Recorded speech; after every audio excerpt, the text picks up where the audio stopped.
Show का आगाज करते हैं। डॉलर्स की अदम दस्तयाबी और हुकूमत की दरामद की सख्तियों के बाद बैंक से एलसीज ना खुलने का मसला जो है वो गंभीर होता जा रहा है। पोर्ट पर ज़रूरी अशिया के सैकड़ों कंटेनर्स फंस चुके हैं। ऐसे में ताजिर रहनुमा कहते हैं कि स्टेट बैंक ने मामलात को मैनेज करने में ताख़ीर की। स्टेट बैंक कहता है कि लाजमी दरामद के लिए एलसीज खुल रही हैं। इस सारे मामले पर रिपोर्ट कर रहे हैं सीनियर रिपोर्टर रिजवान आलम।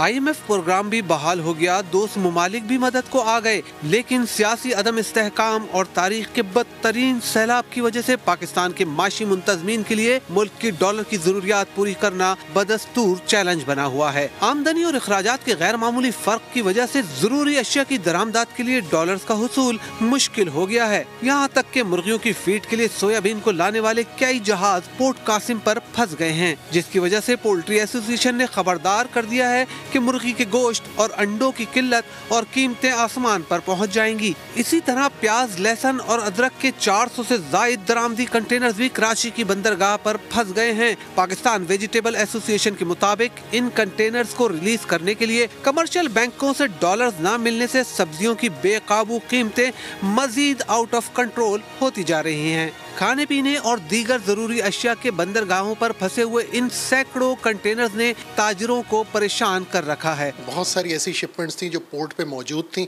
और पोर्ट पे पड़ी हुई शिपमेंट्स और या पाइपलाइन में मौजूद थी, उनको बहुत ज़्यादा तकलीफ हो गई और वो पोर्ट पे पड़ी रह गई, जिसकी वजह से बेशुमार डैमरेजेस और डिटेंशन लगे, जो कि एक्स्ट्रा चार्जेस की सूरत में बैनुल-अक़वामी तौर पे ज़र मुबादला की शक्ल में बाहर भेजने पड़े। क्योंकि स्टेट बैंक सिर्फ फिजिकल साइड देखता है, वो economic side of the product के बारे में उस तरह की इन्फॉर्मेशन या उस तरह की एक्सपर्टी नहीं रखता है। अब असल मसला ये नहीं है कि ये चीज़ें, ये तो इनिशियल एक प्लान था जिसके अंदर ये इंपोर्ट्स को कर्टेल करने की ज़रूरत थी, लेकिन हमारे पे इसमें 2-3 ऐसे सवालात आते हैं कि क्या स्टेट बैंक को अचानक पता चला था कि हमारे इतने रेवेन्यूज़ या इतने डॉलर की कमी हो गई। काफ़ी अरसे से इसी तरह चल रहा था। ये इक़दामात करने में उनके अंदर बहुत ज़्यादा ताख़ीर की गई, जिसकी वजह से हम इस सिचुएशन तक पहुँचे।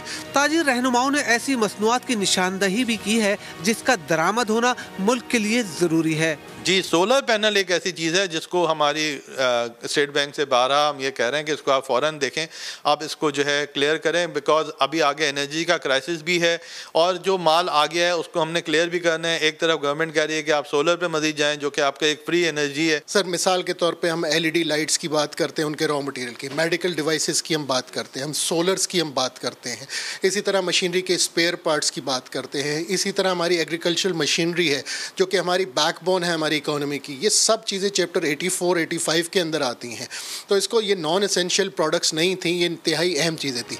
स्टेट बैंक के मुताबिक पेट्रोलियम मस्तनुआत और LNG समेत जरूरी अशिया की दरामद जारी है, जिसके लिए बैंकों को डॉलर्स देने से मना नहीं किया गया है। बाकी जहां तक केसेस की बात है तो हमने 1 लाख तक के सारे केसेस जो है उनको निपटाना है। ऑलरेडी उस पर काम शुरू कर दिया और इंशाल्लाह इसी वीक के अंदर जो है 1 लाख तक के सारे केसेस निकल जाएंगे।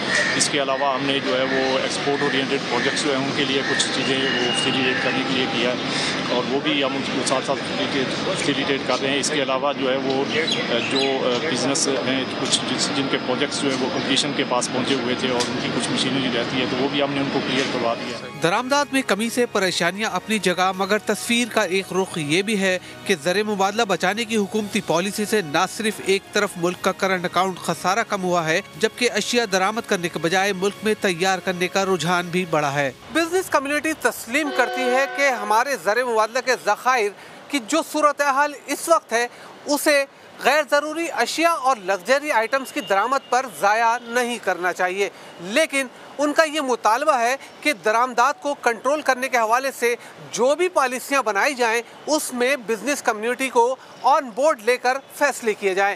कैमरामैन शाहिद बलोच के साथ सैयद रिजवान आलम, समा, कराची।